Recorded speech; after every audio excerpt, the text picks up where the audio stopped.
Ooh, welcome to my top 15 favorite movies of 2013. These are the top 15 best movies that are in two categories: the 5 best Sci Fi Channel movies of 2013 and the 10 best horror movies of 2013. They're two separate categories because I couldn't really put them together and it wouldn't be too fair. And I would be making this on my video editor, but I still have yet to get one, and I want to get this done before the new year ends or before this year ends, and I don't think I'll get a video editor before then. So I think it was just fair enough to do this with my phone. So I'm going to start off with my Sci-Fi Channel movie list.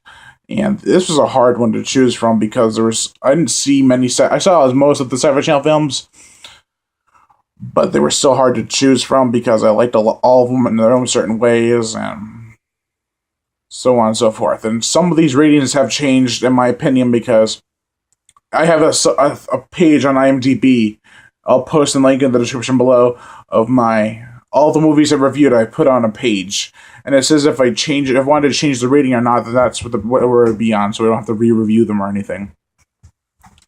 So let's start with number 5 on the best Sci-Fi Channel films of 2013. Number 5 is Ghost Shark. I'm sorry Sharknado will not make it on this list because I don't think it was one of the better ones.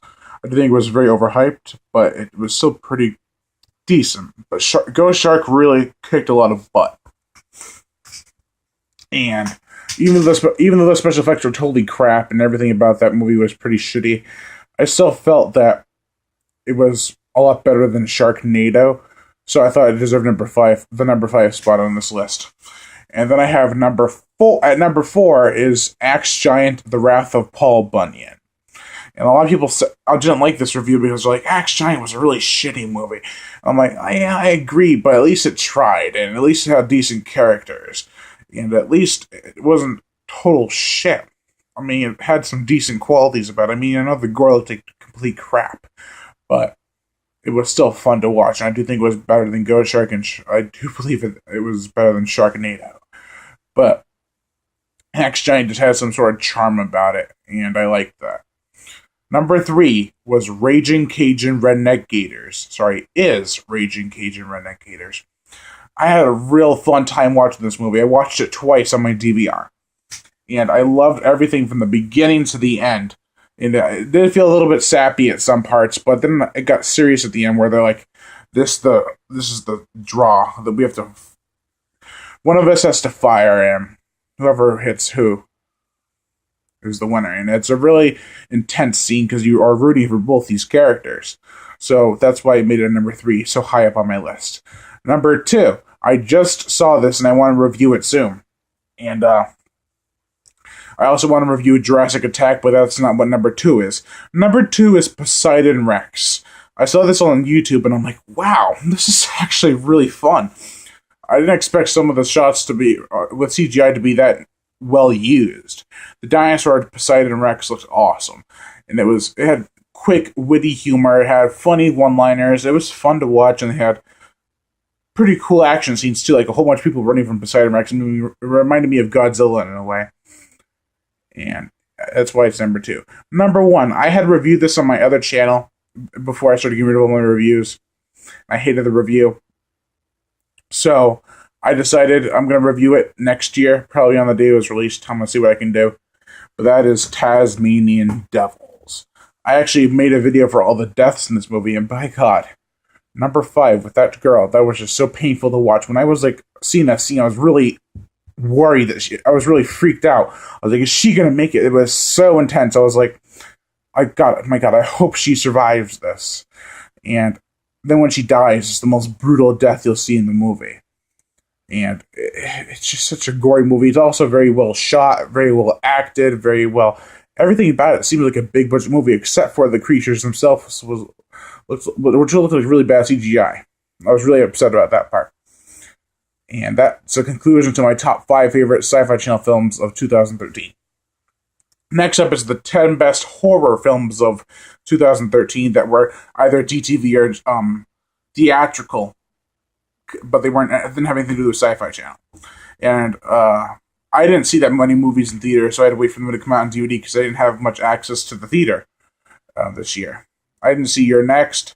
I didn't see quite a few films. I even have The Lords of Salem on DVD. I haven't watched it yet. And I don't know if that's going to be one of my favorites or not, but I can't go into it now because I'm so in depth with what I have right now. So, number 10 is The Purge.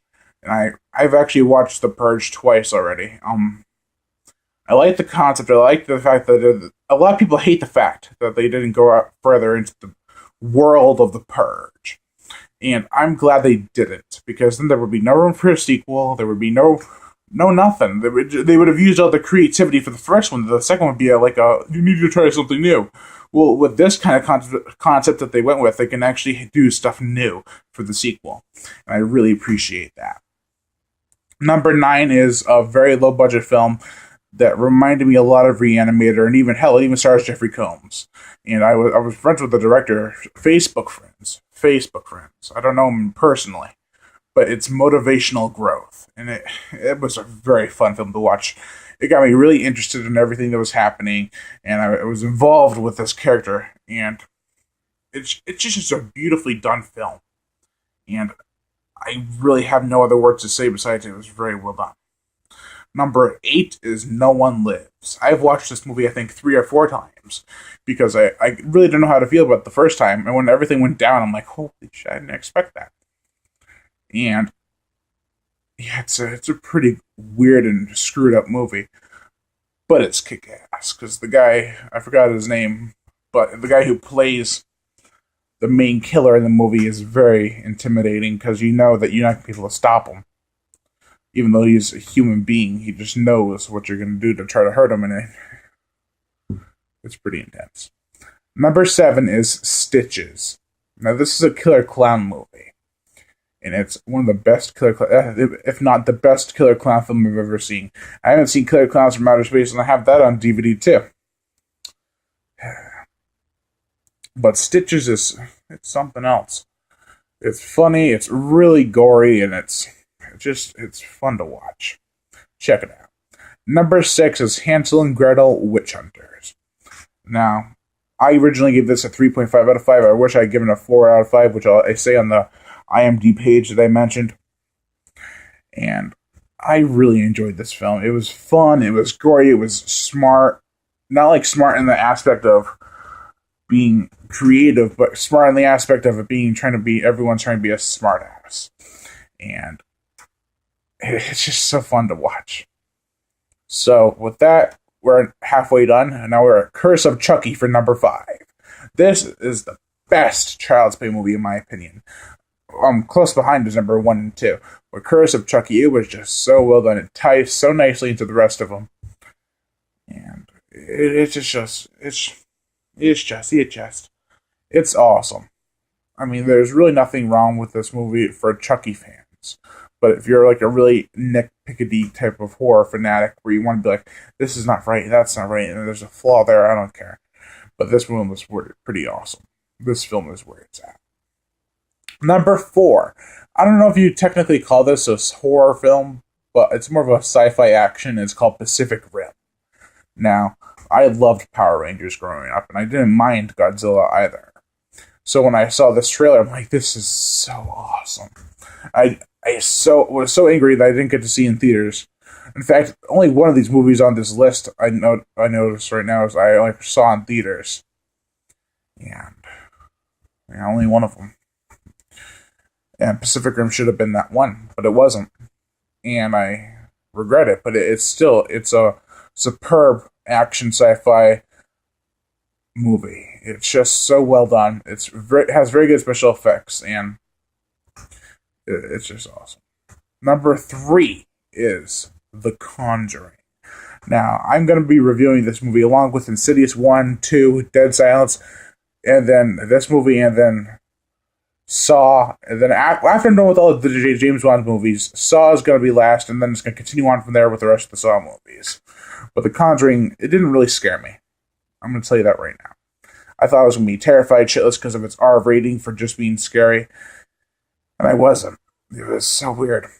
But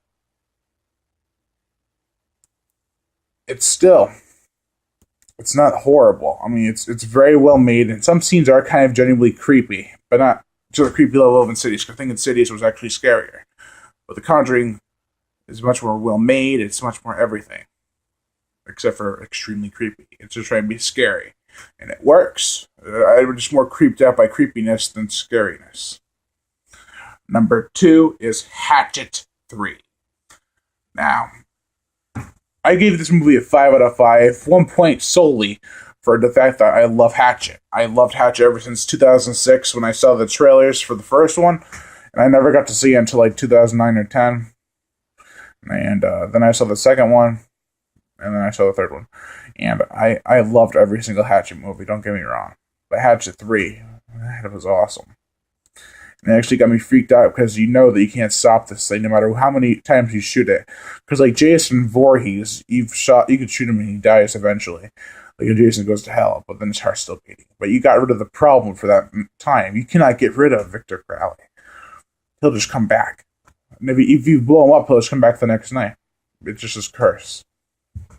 So Hatchet 3, it was an action-packed, blood-soaked horror film that worked. Number 1. And if it hasn't been on my list yet, so if you don't know what it is, not really shame on you because I don't know. But it's Evil Dead, the 2013 remake of the 1981 The Evil Dead classic. This movie was so well made. I mean, it's just as good as the original for different reasons. And Evil Dead is just, it's beautifully made. It's one of the bloodiest, goriest horror films I've ever seen. Especially for a theatrical release, because you normally don't get movies like that. I mean, you get movies like Planet Terror that are that graphic, but Evil Dead, it pushed the boundaries in some scenes and disturbing stuff, because Planet Terror was very comedic gore.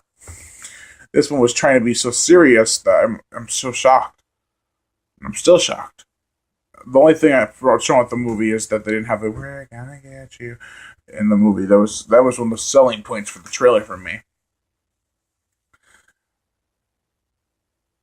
But yeah, it's Evil Dead. You can't go wrong with Evil Dead.